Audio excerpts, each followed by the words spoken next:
Hello, everyone, and welcome to the Badger and Bowl. Today, we are going to be talking about the Season 2 patch notes that came out, at the end of August? It was September 1st. September 1st? The Yeah, Season 2 a surprise patch notes Thursday update. Yeah, normally they wait till Tuesday, and they're like, nope, we're launching now. And Yeah. hey, that worked out great. Got it just in time for the Labor Day weekend, which is, I'm sure, is a large part of why. Thank you so much. Yeah, seriously, I've got days now to just lose rank like crazy. Yeah. So, the patch notes. There's a lot to cover here, and I think we might wind up doing this in two sections because there was just so many changes to the competitive of what was going on. But I think more exciting, do you want to go for heroes first, or do you want to go for the competitive? Heroes. Let's talk about Heroes, definitely. Way more exciting to talk about heroes and hero changes. Well, I guess first off, just Eichenwald is such a beautiful map. Oh my god, yeah. I mean, obviously, it's a new map, so just based on that, it's like, yay, new map. New map's so exciting, but the detail that goes into it is gorgeous. It's a lovely map. Yeah, the artistry they have in there, the way it's set up, and I haven't even had a full chance just to fully explore it. I really want to test out because this is a game where playing the flanks is so important, and Eichenwald for sure because it's a long map. Not only is it just a new map, it's so long to get from one point to the next. There's a lot to it. It's one of those things I don't know where if it's long, but there's just so much in between. And there's a lot of vertical space. And it's way more vertical. Yeah, they said this is the most vertical space of any Overwatch map. Yeah. And I believe it. It's huge, but it's awesome. That first arch is so hard. At least in the games we've played so far, yeah. Well, unless your D.Va just stands back on point and just does nothing. Give up the ultimate chokehold ever made. Whatever. You're one tank, just doing nothing. It's okay, Symmetra and whoever, Hanzo. Yeah, we had it. Just stay up there, guys. You got Anyways, this, sure. yeah, characters. That's the big changes. Character changes. So, D.Va. D.Va's biggest change, so she recently had a patch already, and it's funny now because we're talking as people who've been playing since launch, and so we've got to remember that there are people who have not been playing since launch, and maybe they just picked up the game after D.Va already had her first initial buff, right? So she had some initial buffs already with attack speed, and then she had a buff with her ultimate ability, where she no longer dies from her if she's in range of her own ultimate, and they shorten the time of activation from 4 seconds to 3. Yeah, then her shield changed. That's what changed now. So this is the newest buff to D.Va. Well, they changed the shield before to make it toggle. Yes, they made it toggle, but they made it too quickly toggled. Yeah. So it's this toggle with a regen on it, and the toggle regen went so quick that it was nuts. So now, after you toggle on her defense matrix, it will have let's see here, it says begin regenerating following a 1 second delay. Yeah, it's a 1 second delay. It was like a half second. Second. So you could really flutter that thing in. It'd be ridiculous. Yeah. So now you've got 1 second in between. So that's which good. Is good. Yep, that's a really good, and that's a needed almost nerf, but yeah, it's a nice little, it's a little nerf. Yeah. It's like, okay. Hanzo got a buff. Well, actually, we're talking about little nerfs. Instead of that was like a nerf dart to a mech. Genji got the nerf bat, football, the fully automatic nerf machine gun, right to his face. And I could not be happier. I know. Because I hate Genji. And I hate playing against Genji. Yeah. But yeah, he has less mobility. He can't double jump, wall run, double jump. Lock in Genji. So yeah, his double jump no longer resets off of a wall. There were changes to his swift strike. Yeah, it can't go through traps, or it can't destroy traps, and he'll get caught in the steel trap now. Much the same way that charging Reinhardt would get caught in a steel trap, which is good. And that's the way it should be. There was some tweak to his melee quick melee attacks. Yeah. So what happened here was people would throw the melee out, and then they could instantly go into a swift strike, which would deal damage and move them. So what happens now is you have to hit the melee, and then the animation has to complete. So you have to fully retract the melee attack back before you can go into doing the swift strike. And then the biggest one, his nerf got cut, or his ultimate nerf, his ultimate ability got cut from 8 seconds to 6. Yeah, honestly, I think the mobility was probably the biggest one, but this is pretty big too, because It felt like it went on forever. Forever Before. just swinging dragon blades. Like, and he'd death. go around, he'd, like, slaughter my team and be like, okay, he's done. And then then I'd die, and... He'd come around a corner like, surely this is over by now. He'd walk away, and then, like, then it would end. Just, Yeah. Come on. Just, like, it was just a little bit too long. Too long, and I think these nerfs were good nerfs. Like, Yeah. people are saying, oh, it's too much. No, it's not. I think his mobility needed to be nerfed like that. His ultimate needed to take a hit. It was too much. Yeah. I think good Genji players will be fine. Yeah, exactly. And that's the way it should be. The good players will still do amazing things with it, and everybody else will still learn to get better with it. Yeah. I think the rest of us will just be less aggravated by it. Yes. So, Genji, then there's his brother Hanzo. Hanzo got himself a slight buff. Slight question mark. Yes, slight? Really? So, Hanzo, okay, he has a decrease in speed. He will now experience a 30% decrease in speed while aiming. It used to be 40%. You're only moving 10% faster while aiming. It makes so much difference. It's huge. It Yeah. feels like so much. His projectile speed has increased by 30%, which is going to help when you're doing those shots at heroes who are running side to side. It's also going to help out that you don't, on the longer shots, it'll affect your arch. So you don't have to compensate for drop as much anymore. Yeah, I'm definitely. I played a couple games with him, and like it just felt a lot better overall. Being able to hit characters from a distance, that just moving with the shot just felt a lot better. Whereas before, it was just like I was like in sludge. Yeah. And that extra 10% made such a big difference. It's like, okay, now I can move like a decent amount. Yeah. While I aiming. would almost like to see a little bit, like, and maybe it's too much, right? But I feel that if you get it fully locked back, I feel like you should then get just a touch more of an increase. Another 5%, maybe. Another 5% because you're fully locked back. But who knows? Maybe the logic there is like, no, you're actually aiming in, and you don't need. But I feel like the risk-reward point has been met by going for the full lockback. And I feel that holding that lockback, you know, maybe if you give him a speed increase, but now you introduce a different mechanic where if he's holding it too long, you know, it starts to get unreliable. So Yeah, like you can't draw it and lock it for too long or something like that. Exactly. Yeah. His arm gets tired. Yeah, and so it would show this, like, he'd start shaking a little bit, he'd be like, okay, I have to reset. Yeah. You know, that'd be the risk reward. The other thing that happened with his arrow size. So there were a couple things that happened here. It started out and it was the way it was, and then they reduced it immensely. Everybody said he was shooting tree trunks. And this was the instance where people's heads would be behind walls, and he could shoot through a doorway, you know, not even seeing him, and it would still be a headshot. So they reduced the size down dramatically. But then what happened is they found out that size reduction was breaking other things in the game. So before this patch hit, they said we have to revert it back. It's breaking too much other stuff. So he was back to shooting tree trunks for a little while. And you can see Hanzo's being picked left and right. So now, by this update, they said, okay, the arrow size has been reduced by 33%, by 1/3, which prevents the blind hitting around corners of, you know, without even seeing it, without even the head being there. People are still saying it's too big, it's too much. You know, I'm Tracer, and I see the Hanzo aiming for my butt, and it's hitting me in the head. As always. Yeah, and people are always going to have anecdotal stories to that, and that's okay. They might just be whining. Yeah, but I mean, let's take heart and know that Blizzard is working on it. Yeah. I mean, they work on these things. So for now, I feel Hanzo and what his patch does for him is good. It feels really good. I think there's some things that need to be done with his ultimate yet. Maybe just increase the speed of his ultimate, which would shorten the overall duration of it.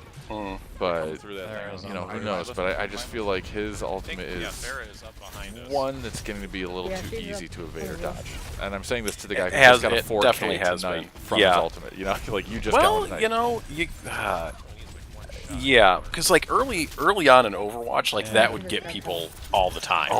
And then eventually, people learned how to move out of the way, because chances are Hanzo's shooting it straight down the middle of where you want to be. He's shooting it straight at the point, so everyone's just going to move out of the way. So now it's like, you have to be sneakier with it. Like, I got that 4-kill because I moved around behind them and shot it from behind a wall, so they had no idea where the hell it was coming from until it was right on top of them. And so it is another thing about Overwatch, like, positioning is everything. Yeah. Right, same thing with ultimates. Even on Junkrat, I found early on that positioning for Junkrat's wheel was everything. You had to get that wheel snuck in somewhere. Yeah. And that's a big thing in Overwatch. But yeah, overall, Hanzo, definitely some good updates to him, but he's going to be getting retooled and reworked still. Things are going to happen with that. Yep. Moving on, a couple small updates. Lucio McCree, we're just going to run through these real quick because they're short. But Lucio's amp it up for the movement speed. So it used to be a 100% increase in speed, making him this instant pick, no matter what. Everybody would always pick Lucio. You have to get because you could make it to the point in one burst of it. Yeah, and you'd be done. But now you're down to 70% and it feels slow. But it's fair. I think it's a neat thing to make sure that Lucio #1 isn't like this top pick. It'll still be a good pick for King of the Hill maps, but in terms of other payload maps, you might not see him as much. And I think that's okay. McCree, the biggest thing to McCree is actually something that happened overall to all heroes anyway who have a draining ultimate ability. So his Deadeye ultimate now drains over a quarter-second period instead of displaying this 50% reduction on the ultimate meter when activated and 0% when confirmed. So the reason behind this was that his ultimate would recharge too fastly if everybody dodged it and he canceled out. Yeah, he'd be able to rebuild too much. Yep. So this way, I think that's fair to McCree, but it's a nice little nerf for McCree. He's getting to a balanced point. I think at this point he's getting to a somewhat balanced issue. There was some debate over his damage drop-off and everything else, but that's been resolved. He's doing pretty well. He's been all over the place. Yeah. Moving on to bigger updates. Well, actually, you know what? We've got a couple other small ones. Yeah. So Roadhog's hook was supposed to have been fixed, and everybody's saying it's not fixed. So the thing about Roadhog was he was pull you through walls. He'd catch you through a doorway. Your character would be running to the left or the right. The hook would still land, and he'd pull you around the corner and through the wall and over to him. So now what's supposed to happen, is you see him going to throw the hook, you dodge to the side, you get behind the wall, the hook will still hit you, it'll pull you, but it will pull you to where the wall edge met.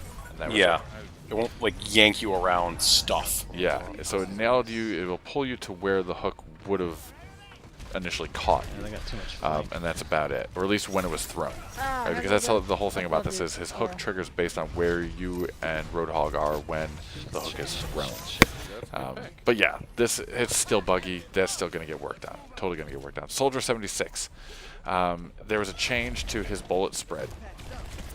So now the bullet spread happens more quickly when unloading, but it's after about 5 rounds. I was testing this out. Is it 3? 5? I thought my testing was 3 to 4. It felt like 3 to 5 when I was testing it. So 3 to 5 might be full spread, which is the change because it was at 3. After 3, it starts opening. And then it used to take a few more, but I guess by 5 you're on full open now. But then his bullet spread recovery time is supposed to be faster, which encourages players to get good burst fire, and learn to pulse on their mouse button, right? Learn to take it easy on the trigger finger and do this, do 3 bursts, which is good. That's a good I was practicing that. It felt good. Yeah, it felt okay. I like that one, and it helps out if you're going to be that soldier who's taking out far-off snipers or trying to harass far-off snipers. You're going to That's someone who plays a lot of soldier. It felt fine. I was not like, God damn it, they ruined him. No, my life. Yeah, and if you're taking on tanks doing the full spread, then chances are you're right on them anyway. So the idea of the spread doesn't really hurt you as much. Zenyatta also got a slight nerf in terms of how he interacts with the team. He got a buff early. He got buffed significantly in like early August, late July, and this kind of reeled back in his Orb of Discord. Yeah, his Orb of Discord, it doesn't affect him personally so much as it affects the team. So the team used to see this 50% damage boost against the target, against target, and now it's down to 30%. I've definitely noticed it. I've definitely noticed like, there's this orb like, why isn't this person dead now? Oh, that's right. They can take a little bit more. It's definitely like, if you used to get hit, a tank would get hit by that before, they would melt so fast, and now they actually, I've seen them escaping, and I'm like, oh, darn it. Yeah, but they takes a little bit more taking a little bit, so that now Zenyatta shouldn't feel the change when he goes to 1v1 someone, which is still crazy that I'm supporting 1v1 people like that, or whatever. But Zen players personally won't notice it, but the rest of the team will.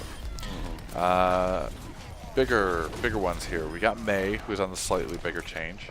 Her buff to her ultimate was pretty nice. It pierces barriers, which means that it pierces Reinhardt's shield or Winston's barrier. things like that. And I don't know if I don't ever recall it bouncing off of a Zarya shield. If it I'm did. sure it could. Yeah. But now it'll pierce through those so that you can land it right where you want it to go. The radius also increased from 8 meters to 10, which is actually a significant That's quite a increase in bit. size. Yeah. It covers nearly most of all control points. Yeah. At this point, like it is the entire control point, which is good. I don't think there's bad things. I felt that her thing is annoying enough. Maze can be annoying players. Nah, I should say annoying players, but annoying heroes to go up against. Yeah, I think you will definitely get at least one person in your Blizzard now. Because it used to be before, I think, between the fact that it takes a few seconds to actually lock somebody down in it and the smaller size, like, people around the edges will be able to get away. Now you might catch a couple more people out on the edges of it. Yeah, that's very true. That is very true. Bigger update is for Mercy. Mercy got some very necessary and really good buffs. They really turned her into the single target healer and really focused on her ability as a healer. Her healing per second has gone up by 20%. And then her resurrection, people can start to move after 2.25 seconds. And then they still have a little bit of invulnerability afterwards. So it used to be 3 seconds until they could move. But now it's 2.25 seconds they can start moving, but then they still don't take damage until about that actual 3-second mark. Yeah. So that's actually good. I've noticed that they move faster. Yeah, they get up and they can move around, but still have a little bit of vulnerability. Ridiculous to say that you notice 3/4 of a second, but when you play a game this damn much and see that many reses, it's like, oh, they're already moving. And yeah. I would like to see a boost to her damage boost, her secondary ability on her staff, solely because it gives that still incentive seems to like use the it. forgotten ability. Yeah. Yeah, like you'll see it at the start, like people definitely pop it out at the start, but then once people start taking damage, she goes right into the healing, and you'll see a lot of Mercy players forget about this aspect of like, oh yeah, I should put the damage boost on my spam heroes, like on a Pharah, on a Junkrat, a soldier who's peppering in, things like that. So that's one thing that I would like to see change, just to see what it is. But I'm not the holder of the data. Blizzard is the holder of the keys to all data of what's going on and how it actually reacts. But if you ever read the developer notes, they do say from time to time that they change it because they just want to see people use it more. So, underutilization could be a reason for them to want to pop this thing out and use it. But anyway, that is a good wrap-up of the hero changes. We'll be coming back at you guys again soon to deliver just changes to competitive, especially as we're playing through it and how we feel it's going. We'll probably have some complaints about losing points like crazy and gaining slowly. We've been definitely feeling the push on time changes on some of these maps. There's definitely a bigger sense of urgency. And I think some of these changes are going to favor players and teams that play aggressively as I look at them, as I've seen people play through them. But anyway, patch updates. Be sure to comment below what you think about the patches, how they've affected your play, how you've affected players coming at you with them. Let us know what you think. And keep the discussion going. And definitely let us know what other ideas you have, what other videos you would like to see. And we'll keep you guys updated. And we will definitely see you in the Overwatch. In the Overwatch. It's so lame. I gotta come up with a better closer. I still kicked your ass at the end.